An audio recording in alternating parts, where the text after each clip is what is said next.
Assalamualaikum dan salam sejahtera kepada Miss Eva dan rakan-rakan. Nama saya Nur Syafiqah binti Syahrudin. Hari ini kumpulan kami akan membentangkan bab 9 iaitu cabaran keterlestarian etika dan peradaban. Isi kandungan yang terdapat dalam bab 9 ialah: pertama, kerangka menganalisis masyarakat kepelbagaian dan negara bangsa yang terdiri daripada 3 aspek iaitu defisit sosial, tadbir urus dan pembangunan, black economy dan rasuah. Yang kedua, mengurus matlamat pembangunan lestari dan wawasan kemakmuran bersama. Yang ketiga, kelangsungan kelestarian negara melalui etika dan peradaban. Yang keempat, mengharmonikan pengalaman negara dan antara bangsa. Sinopsis bagi bab 9.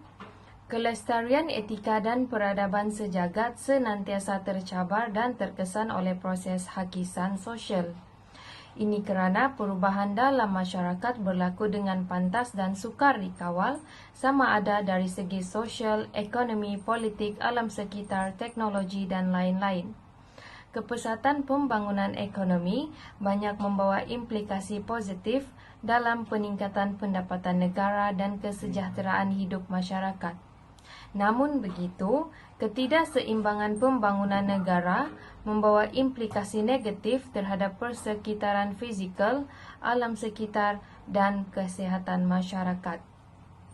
Pada dekad awal, kemerdekaan berlakunya share poverty, kemiskinan bersama, namun setelah pelaksanaan dasar ekonomi baru, DEB, Malaysia telah mencapai pertumbuhan ekonomi yang baik dan menjadi pemangkin kepada share prosperity, kesejahteraan bersama, yang terangkum di dalamnya kesepaduan nasional. Perubahan yang berlaku dalam masyarakat dan pembangunan ekonomi telah membawa cabaran dalam penghayatan etika dan peradaban di Malaysia. Justeru, persoalan penting yang ingin dibincangkan dalam topik 9 ini ialah bagaimana etika dan peradaban Malaysia boleh diperkasa dalam konteks hubungan antarabangsa demi keluasan ruang sivik ke arah mengukuhkan pembinaan negara bangsa. Terdapat 5 cabaran kelestarian etika dan peradaban, iaitu hubungan antarabangsa, negara-negara bangsa, matlamat pembangunan lestari, wawasan kemakmuran bersama, masyarakat kepelbagaian. Hasil pembelajaran daripada bab 9 ini, setelah mengikuti kursus ini, pelajar akan dapat menghuraikan etika dan peradaban Malaysia dalam konteks pengalaman negara dan antarabangsa. Kedua, menjelaskan kelestarian etika dan peradaban dalam kepelbagaian dan negara bangsa. Dan yang ketiga, menganalisis matlamat pembangunan lestari dan kesejahteraan bersama. 9.1 Kerangka menganalisis masyarakat kepelbagaian dan negara bangsa. Yang pertama, hakisan sosial ke atas kelestarian etika dan peradaban Malaysia dari 2000 semakin berlaku dan memuncak di 2018, di mana budaya keadilan, integriti, tolak ansur, kesepaduan dan demokrasi semakin terhakis. Hakisan sosial ini dipacukan lagi dengan tsunami maklumat palsu yang berniat membakar sentimen etnik dan agama di dunia digital tanpa etika. Kesannya, keharmonian dan kestabilan negara menjadi tidak terjamin. Hakisan sosial ke atas kelestarian etika dan peradaban negara akan ditinjau dari aspek-aspek di bawah, yaitu defisit sosial, tadbir urus dan pembangunan, dan black economy dan rasuah. Kehilangan etika pasti merosak negara dan peradaban. Yang pertama, defisit sosial dalam pembangunan negara. Golongan miskin tanpa mengira etnik di bandar dan dalam sektor pertanian serta negeri-negeri yang masih terperangkap dengan kemiskinan. Mereka masih berhadapan dengan masalah peluang dan akses kepada pendidikan dan kesihatan yang terbatas. Defisit sosial dalam pembinaan bangsa atau nation building terdiri daripada isu-isu berkaitan etnik, bahasa, budaya, agama, kekeluargaan, raja, perlembagaan persekutuan, undang-undang tubuh negeri, dan sejarah semakin dibahaskan tanpa memahami perlembagaan persekutuan itu sendiri. Yang kedua, tadbir urus dan pembangunan terdiri daripada keadilan, keterangkuman, kegagalan menguruskan B40, media sosial menghasut etnik, agama, dan perlembagaan persekutuan perlu diuruskan demi keharmonian, kestabilan, dan kemajuan negara. Manakala yang ketiga pula ialah black economy dan rasuah, iaitu perdagangan manusia, pekerja asing tanpa dokumen, pelacuran, judi, dadah, pembalakan, pencemaran alam sekitar seperti hutan, sungai, sampah, dan lain-lain, dan juga rasuah dalam kalangan agensi-agensi keselamatan dan pembangunan negara terus berlaku. Definisi defisit sosial adalah kekurangan dalam konteks sosial yang memerlukan usaha penyatu paduan berterusan untuk meningkatkan tahap kesepaduan disebabkan jurang perbezaan persepsi dan pendapat dalam kalangan kelompok yang berbeza. Jurang yang wujud antara kaum pelbagai etnik, bangsa, agama, dan ekonomi dalam kalangan rakyat Malaysia semakin terasa, di mana rakyat Malaysia semakin berani membahaskan tentang isu-isu sensitif.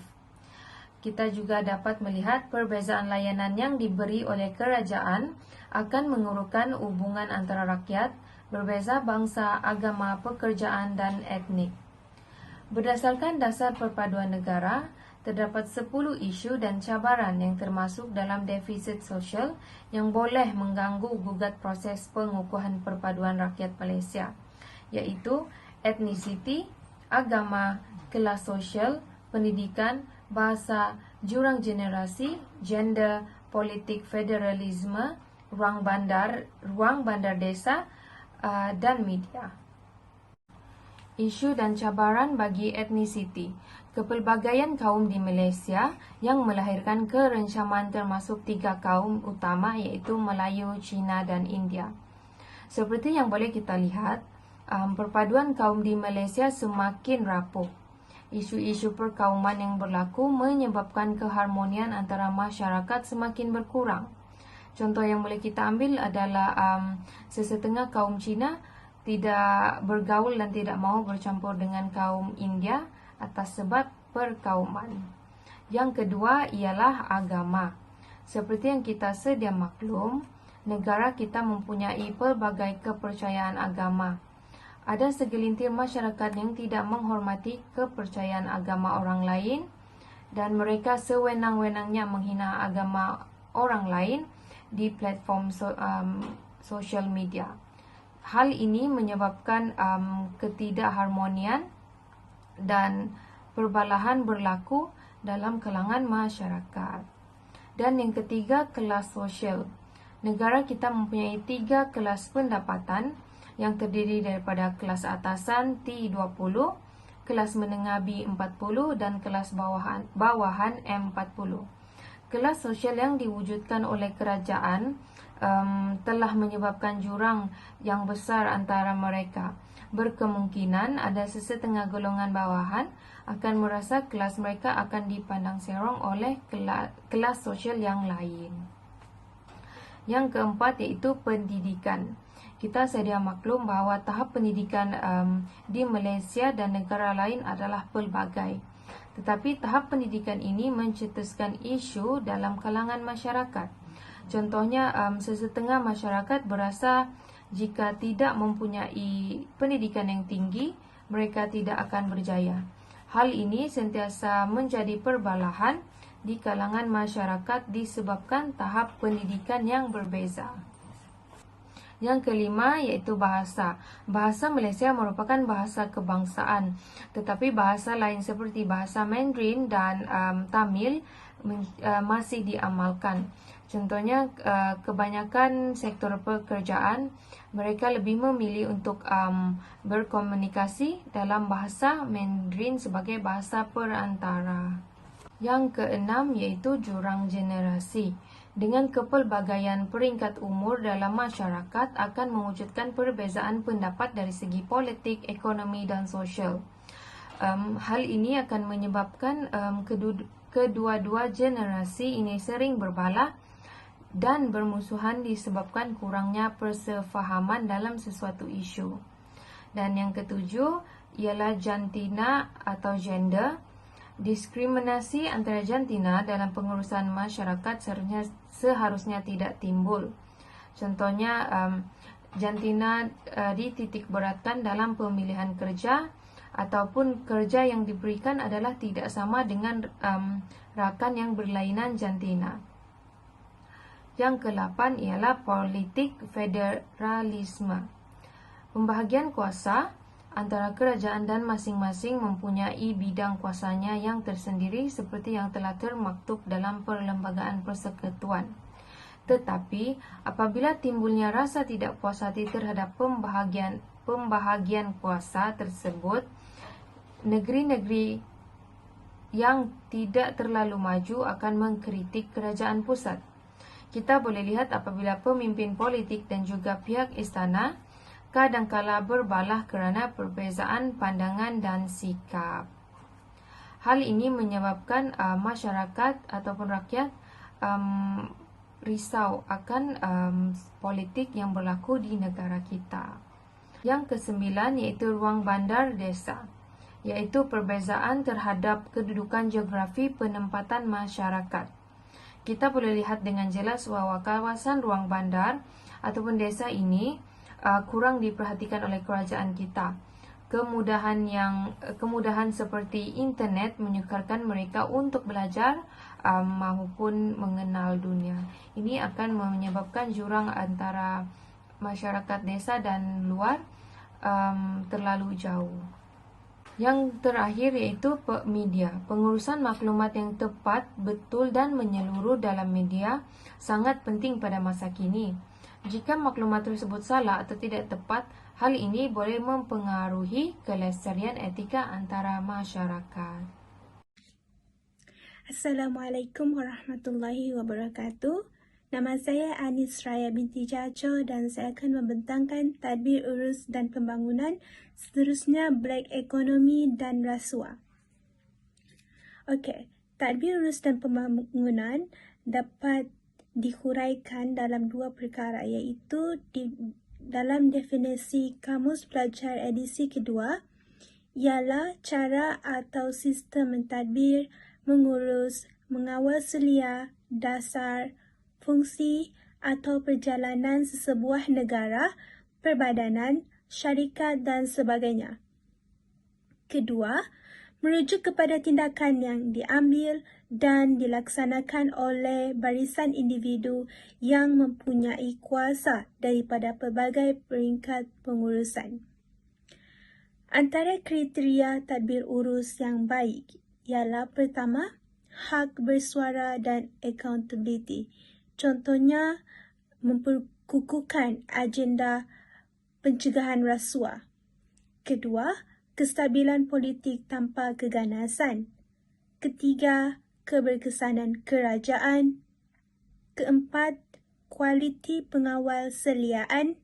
Kelima, mengikut dasar kedaulatan undang-undang. Dan 6, kawalan rasuah itu contohnya memperketatkan kawalan rasuah atau tidak mudah terpengaruh dengan hasutan rasuah. Okey, seterusnya dalam mesyuarat jawatan kuasa integriti dan tadbir urus iaitu Jitu Kebangsaan Bilangan 2 2015, terdapat 7 tabiat buruk yang menjejaskan tadbir urus yang baik. Tabiat-tabiat ini perlu dibuang dan dijauhi oleh pekerja terutamanya penjawat awam. Pertama, penafian, iaitu menafikan perkara yang dilakukan seperti tidak bersifat tulus dalam melakukan sesuatu urusan. Kedua, bersifat sombong. Ketiga, berfikiran tertutup. Keempat, tiada accountability. Kelima, bekerja secara silo, di mana bekerja dalam komuniti sendiri. Ini juga bermaksud cara berfikir yang wujud dalam sesuatu organisasi yang dilihat sebagai inward looking dan menghalang usaha untuk berkongsi maklumat dan sumber dengan orang lain atau antara jabatan. Keenam, mudah berpuas hati dan terakhir berpuak-puak. Seterusnya kita masuk dalam tadbir urus dan pembangunan keadilan. Atas dasar kerajaan terdapat 3 perkara iaitu penglibatan rakyat, ketulusan dan terakhir menjana satu organisasi pentadbiran yang cekap, efektif dan efisien. Okey, pertama penglibatan rakyat di mana berinteraksi yang efektif antara pemimpin dan rakyat akan membantu menjamin kualiti pemerintahan yang terbaik. Kedua, ketulusan di mana kerajaan perlu memastikan tiada penyelewengan dalam menggunakan kuasa yang telah diamanahkan. Dan terakhir, menjana satu organisasi pentadbiran yang cekap, efisien dan efektif, iaitu kerajaan dalam memastikan tanggungjawab dijalankan oleh kaki tangan sektor awam terhadap pihak penerusan atasan dan juga rakyat. Objektif tadbir urus dan pembangunan ialah menyemai dan meningkatkan keyakinan rakyat terhadap keupayaan kerajaan untuk melaksanakan dasar yang telah dimandatkan. Kedua, untuk mengekalkan accountability dalam sistem penyampaian perkhidmatan awam. Ketiga, menjamin kesejahteraan sosial dan ekonomi rakyat dan masyarakat. Keempat, menjamin perpaduan demi kestabilan negara. Dan terakhir, mencapai matlamat keselamatan negara. Kerajaan juga perlu bertanggungjawab dalam menangani segala perubahan-perubahan yang berlaku dalam pentadbiran. Seterusnya, kerajaan perlu menyediakan agihan belanjawan yang adil dan saksama sebagai contoh bantuan prihatin dan juga pengenalan penjana. Ketiga, penggunaan media sosial yang menghasut etnik, agama dan perlembagaan persekutuan hendaklah diambil perhatian dan disekat agar tidak berlaku kejadian berulang. Dan terakhir, isu-isu berkaitan kesihatan seperti pandemik coronavirus perlu juga diambil perhatian. Seterusnya kita masuk dalam black economy dan rasuah.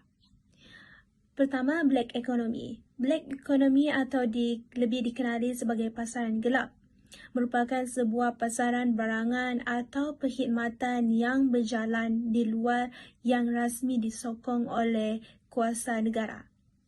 Ia dijalankan secara sengaja dan mempunyai motif tertentu seperti menghindari tanggungjawab membayar cukai ataupun mengelakkan tanggungjawab mengikuti prosedur operasi yang standard seperti mana yang ditetapkan oleh pihak kerajaan seperti pelaksana upah minimum para pekerja, standard keselamatan dan sebagainya. Dalam black economy dan rasuah, jika adanya black economy dan rasuah, berlakunya pelacuran, adanya rasuah, adanya pekerja asing tanpa dokumen, adanya perdagangan manusia, adanya judi, ada dada, adanya pembalakan dan juga mencemarkan alam kita. Seterusnya rasuah.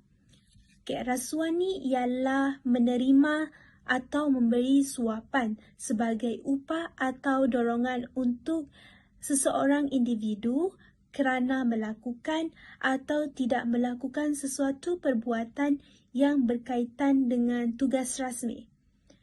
Suapan, antara contoh suapan seperti memberi wang ataupun dari segi memberi hadiah dan sebagainya.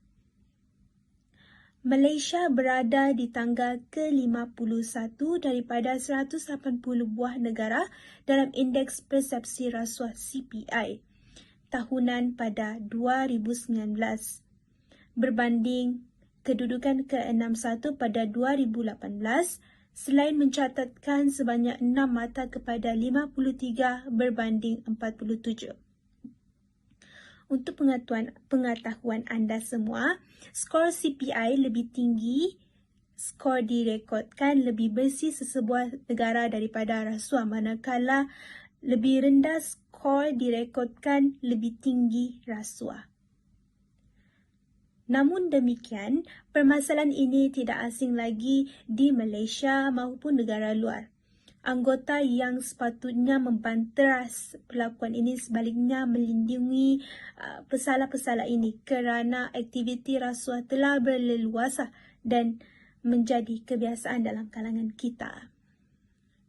Bagi CPI 2020, hanya dua kemungkinan sama ada Malaysia terus memperbaiki kedudukan atau merudum disebabkan pengaruh salah laku, rasuah, penyelewengan serta manipulasi kuasa. Oleh itu, cabaran yang paling besar ialah bagaimana untuk membanteras masalah rasuah dengan efektif dan meningkatkan nilai integriti seseorang. Okey, seterusnya kita masuk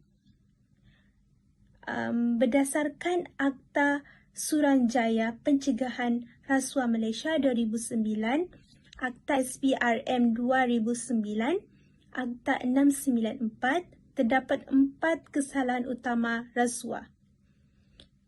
Yang pertama, Seksyen 16 dan 17 dalam kurungan A, meminta atau menerima rasuah. Kedua, Seksyen 17 dalam kurungan B, menawar atau memberi suapan. Seksyen 18 mengemukakan tuntutan palsu, dan terakhir Seksyen 23 iaitu menggunakan jawatan atau kedudukan untuk suapan pegawai badan awam. Okey, terakhir sekali Pelan Anti Rasuah Nasional NSCP 2019 hingga 2023. Idea asal pelan ini tercetus semasa pilihan raya umum PRU yang ke-14, di mana Pakatan Harapan memberikan penekanan kepada usaha untuk memastikan Malaysia dikenali kerana integriti dan bukannya rasuah. Usai PRU yang ke-14, jawatan kuasa khas Kabinet mengenai anti rasuah JKK-MAR yang dipengerusikan oleh Yang Bahagia Tun Dr. Mahathir bin Mohamad, Perdana Menteri Malaysia yang ke-7, pada 8 Jun 2018 telah memutuskan bahawa satu pelan anti rasuah yang menyeluruh perlu dirangka dengan segera untuk menangani isu berkaitan rasuah di negara ini. Visi Pelan Anti Rasuah Nasional NSCP ini ialah mewujudkan negara bebas rasuah melalui penetapan 3 matlamat khusus iaitu kebertanggungjawaban dan kredibiliti kehakiman, pendakwaan dan agensi penguatkuasaan undang-undang, penyampaian perkhidmatan awam yang cekap dan responsif, dan integriti dalam perniagaan. Saya, Elis Mestin, akan meneruskan pembentangan dalam topik mengurus matlamat pembangunan lestari dan wawasan kemakmuran bersama. Yang pertama ialah konsep pembangunan lestari. Konsep pembangunan lestari ialah satu bentuk pembangunan yang bertujuan untuk memenuhi keperluan dan keadaan masa kini tanpa menjejaskan kemampuan, keperluan serta kepentingan generasi masa hadapan. Contohnya, pemeliharaan alam sekitar serta meningkatkan kepentingan dalam berhemah dalam kalangan masyarakat. Asasnya, konsep ini selaras dengan syariat Islam kerana ia bermatlamatkan kebaikan serta bersesuaian dengan keadaan semasa. Buktinya, pembangunan lestari merangkumi beberapa tuntutan berkaitan seperti berlaku adil pada semua makhluk Tuhan, contohnya berbuat baik pada sesama dan menjaga dan menyayangi flora dan fauna. Seterusnya ialah berhemat dalam setiap penggunaan. Contohnya kita tidak membazir. Seterusnya ialah berhikmah dalam membuat sebarang keputusan terhadap persoalan dan permasalahan yang berlaku supaya tidak berlakunya konflik dan perselisihan paham antara satu dengan yang lain. Dan yang terakhir ialah beradab dalam menyantuni kehidupan sebagai hamba kepada yang Maha Pencipta. Slide yang seterusnya ialah Matlamat Pembangunan Lestari. Matlamat Pembangunan Lestari dikenali sebagai Sustainable Development Goals ataupun SDG, dan matlamat ini terdiri daripada 17 matlamat utama yang dikemukakan oleh Pertubuhan Bangsa-Bangsa Bersatu dalam Perhimpunan Agung PBB pada tahun 2015 untuk dicapai pada tahun 2030 sebagai agenda demi pembangunan dan kemaslahatan manusia dan bumi. Dengan menjadikan SDG sebagai rujukan, kerajaan menyusun langkah dan mengatur pelan pelestarian negara, dan antara pelaksanaan pelan SDG ini ialah Anti Rasuah Nasional 2019 hingga 2023 yang bertujuan untuk merealisasikan matlamat 16 dalam SDG. Selain itu, Malaysia juga terus menggorak langkah merealisasikan matlamat SDG menerusi dasar Komuniti Negara, Pelan Tindakan Service Index 2019 hingga 2020 dan sebagainya. Malaysia juga merupakan antara penganjur terawal persidangan SDG di rantau Asia Tenggara yang telah diadakan pada 6 dan 7 November 2019. Seperti di dalam gambar raja ini, terdapat 17 program Sustainable Development Goals yang telah dianjurkan, yaitu No Poverty, Zero Hunger, Good Health and Well-being, Quality Education, dan sebagainya. Anda boleh baca contoh SDG yang lain. Seterusnya ialah konsep kesejahteraan bersama ataupun shared prosperity. Secara asasnya, konsep kelestarian menitik beratkan pembangunan yang bersifat lestari dan mempan dengan keadaan persekitaran. Konsep ini bertujuan untuk mewujudkan kesejahteraan hidup dalam kalangan masyarakat. Itu sahaja dari saya. Seterusnya saya akan serahkan kepada pembentang yang seterusnya. Selamat sejahtera, saya Marilyn akan membincangkan topik konsep kesejahteraan bersama sehingga topik wawasan kemakmuran bersama 2030.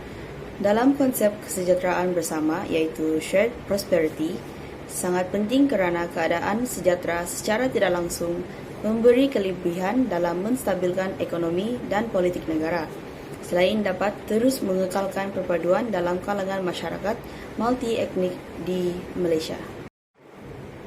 Maka diperkenalkan wawasan kemakmuran bersama 2030 yang menjadi panduan untuk kerajaan merangka dasar ekonomi untuk 10 tahun akan datang.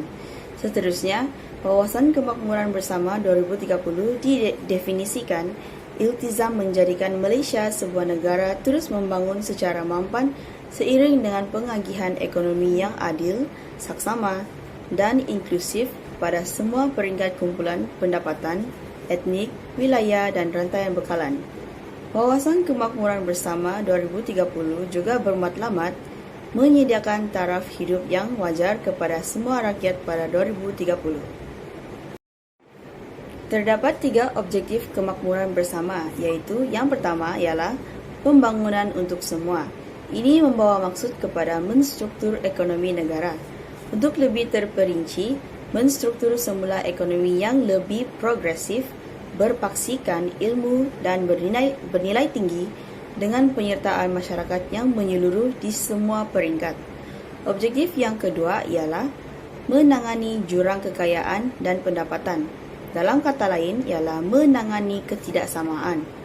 Menangani jurang ekonomi antara kumpulan pendapatan, etnik, pembangunan wilayah dan rantaian bekalan untuk membela dan meningkatkan keupayaan semua rakyat supaya tiada yang ketinggalan. Dan objektif terakhir ialah negara bersatu, makmur dan bermaruah.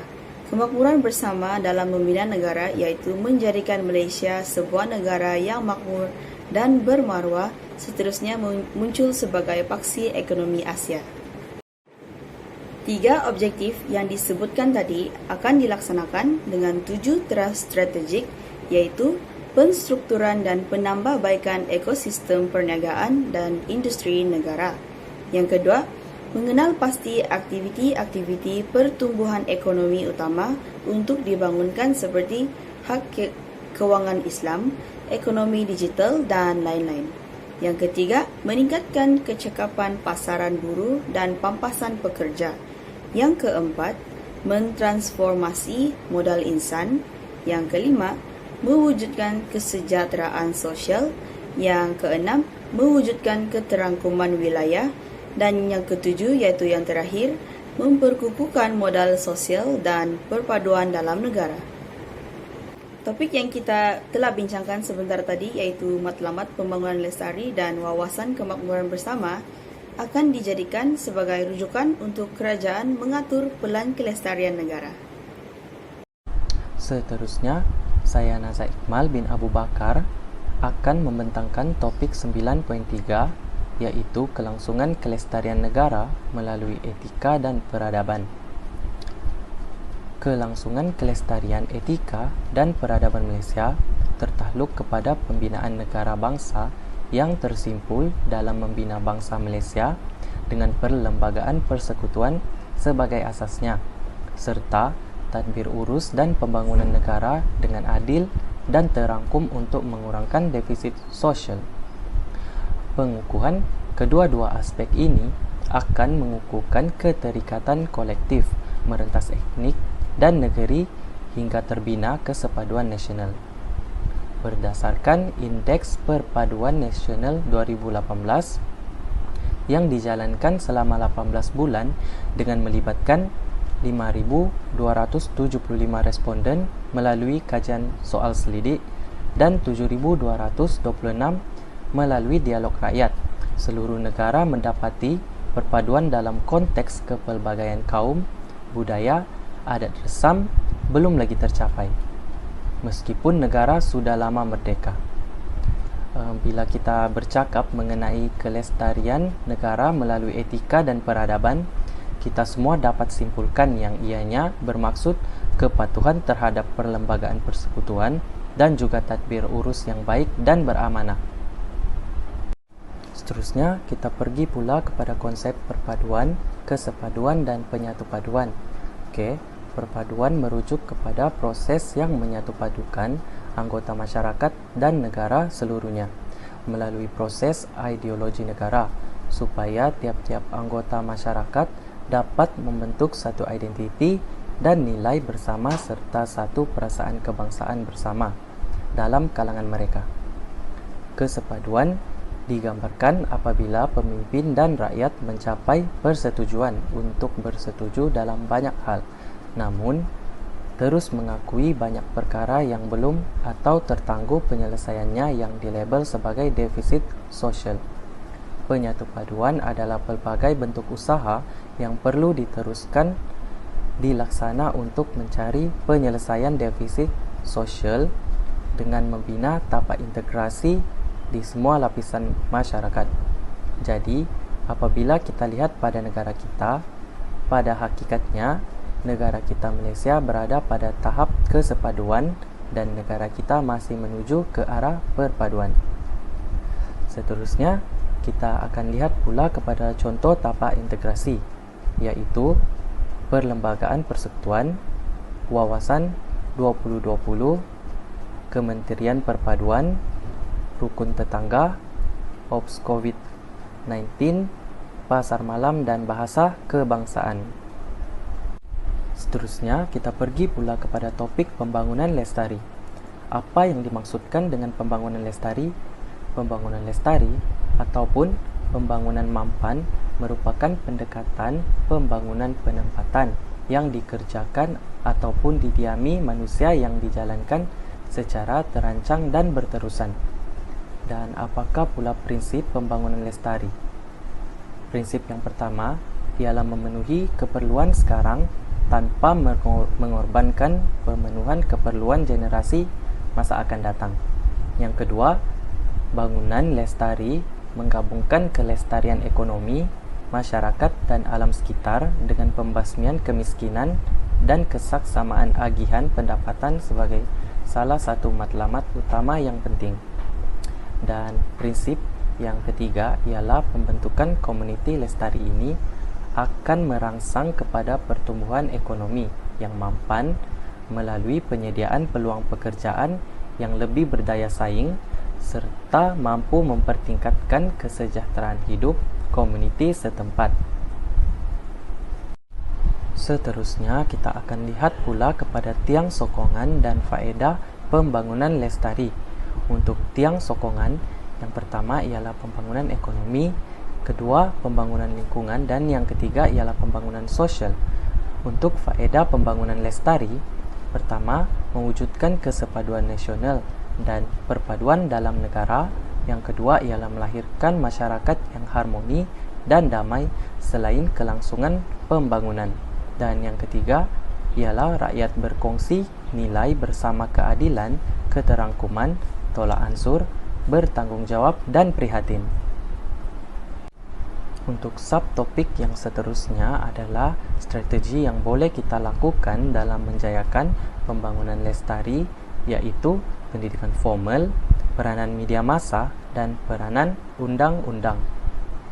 Untuk pendidikan formal, peranan pendidikan formal di sekolah maupun di institusi pengajian tinggi juga mampu untuk membentuk komuniti yang lestari dengan menyediakan sukatan pelajaran yang menerapkan elemen-elemen alam sekitar. Untuk peranan media massa pula, media berperanan dalam menyebarkan kepentingan amalan penggunaan lestari. Penggunaan internet juga memudahkan pengguna mendapatkan maklumat tentang cara hidup lestari di samping berkongsi maklumat dengan pengguna lain tentang gaya hidup lestari. Dan yang terakhir ialah peranan undang-undang. Konsep pencemar membayar dilihat mampu untuk memberi kesedaran kepada semua pihak kerana pencemar akan menanggung semua kos kerosakan alam sekitar yang disebabkan oleh aktiviti yang dijalankan. Jadi, ini adalah 3 strategi yang boleh kita lakukan untuk kita menjayakan pembangunan lestari. Selepas strategi, terdapat juga cabaran dalam kita menjayakan pembangunan lestari ini. Yang pertama ialah tren pengguna. Penggunaan sumber per kapita oleh penduduk didapati meningkat pada kadar yang lebih pesat berbanding kadar pertumbuhan penduduk dunia. Hal ini menyebabkan permintaan terhadap barangan pengguna meningkat dan menggalakkan peningkatan penerokaan dan penggunaan sumber alam. Yang kedua ialah masalah pentadbiran pihak berkuasa tempatan, iaitu kurangnya pemantauan daripada pegawai yang bertanggungjawab dalam menyelia aktiviti alam sekitar, membuatkan masyarakat terus memandang ringan isu kebersihan alam sekitar. Dan yang ketiga ialah pendekatan dalam pendidikan. Pendidikan berlandaskan teori semata-mata belum tentu dapat menjadikan masyarakat sebagai peneraju kepada komuniti lestari. Konsep pembelajaran yang tidak hanya menekankan teori tetapi aspek praktikal juga perlu diketengahkan kepada pelajar bagi mendedahkan pelajar dengan aktiviti penggunaan yang lestari. Saya akan meneruskan pembentangan yang seterusnya, yaitu Rancangan Malaysia yang ke-12. Rancangan Malaysia yang ke-12 dilancarkan dengan inisiatif kemakmuran bersama berasaskan 3 dimensi, yaitu pemerkasaan ekonomi, kelestarian alam sekitar, dan merekayasa semula sosial ataupun teknologi sosial bagi tahun 2021 hingga 2025. Sebagai kesinambungan, Plan Pembangunan Pasca 2020 telah digubal hala 7 strategik dengan jelas. Ia bagi menentukan hala 7 pembangunan negara dalam tempo 1 dekad dan menyediakan rangka kerja asas pelaksanaannya. Ini bertujuan untuk memastikan pembangunan sosial ekonomi yang eksklusif dan bermakna bagi masyarakat yang lebih makmur.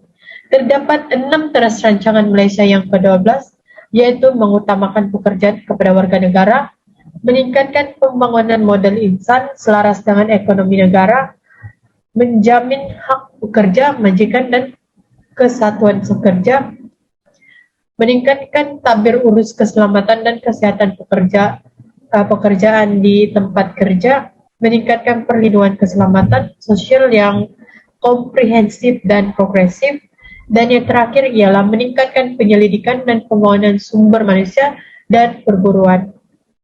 Seterusnya saya akan serahkan kepada pembentang yang seterusnya.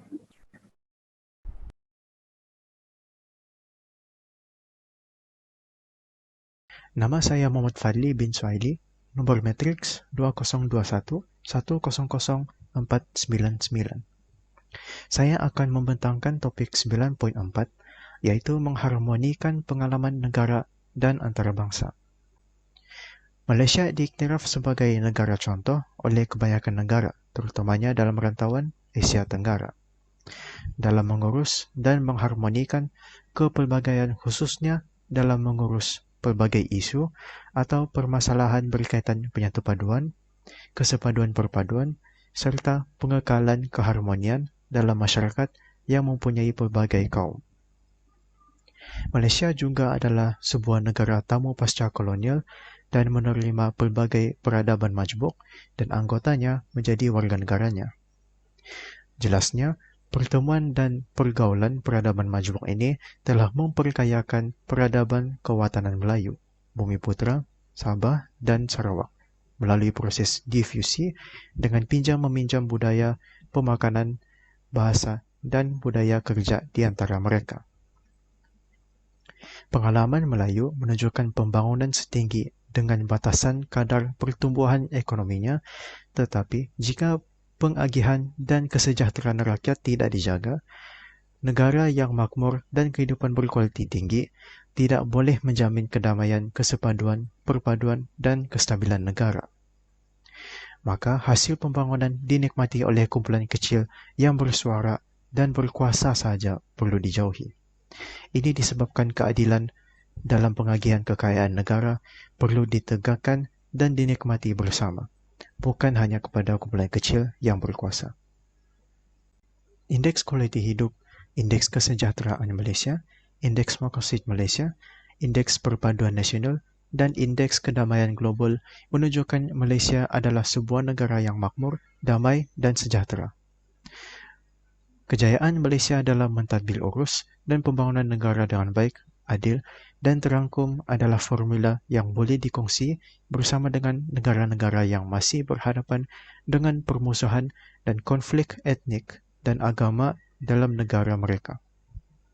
Justru, dalam usaha menghadapi cabaran kelestarian berasaskan etika dan peradaban beridentitikan Malaysia, antara yang boleh dilakukan atau dilaksanakan oleh pihak kerajaan serta pihak bertanggungjawab yang lain seperti golongan NGO dan institusi swasta berkaitan ialah seperti huraian ringkas berikut.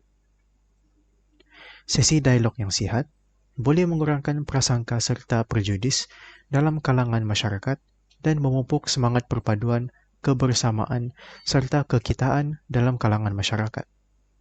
Sesi wacana bersifat akademik dapat meningkatkan interaksi positif serta membina kefahaman mengenai nilai agama dan kepercayaan bagi menangani isu sejagat yang boleh menggugat ketenteraman dan keharmonian dalam kalangan masyarakat. Kesimpulannya, dari pengalaman Malaysia, negara yang makmur dan kehidupan berkualiti tinggi tidak akan menjamin kedamaian, kesepaduan, perpaduan, dan kestabilan negara jika pengagihan dan kesejahteraan rakyat tidak dijaga. Selain itu, indeks yang disebutkan sebelum ini yang menjadi penunjuk di mana Malaysia adalah sebuah negara yang makmur, damai, dan sejahtera. Akhir sekali, yang boleh diambil dari pengalaman Malaysia ialah formula yang membawa kepada kekayaan Malaysia disarankan untuk dikongsi dengan negara-negara yang berhadapan dengan permusuhan serta konflik etnik dan agama dalam negara mereka.